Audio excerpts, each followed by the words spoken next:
Mga kapuso, pinaalet tumuli ang pag-asa ng ilan nating mga kapuso sa banta po ng pagbaha. Kabilang dyan ang mga nasa Cagayan Valley Region, Zamboanga Peninsula, Davao Region, Sorsogon at BARMM. Ayon po sa pag-asa, isinulalim mga lugar sa General Flood Advisory dahil po sa inausahang ulan ngayong araw.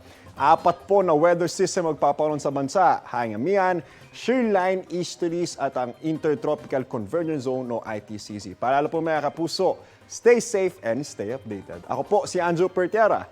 Know the weather before you go. Para mag-safe lagi, mga kapuso. Kapuso, huwag magpapahuli sa latest news and updates. Mag-iuna ka sa balita at mag-subscribe sa YouTube channel ng GMA Integrated News.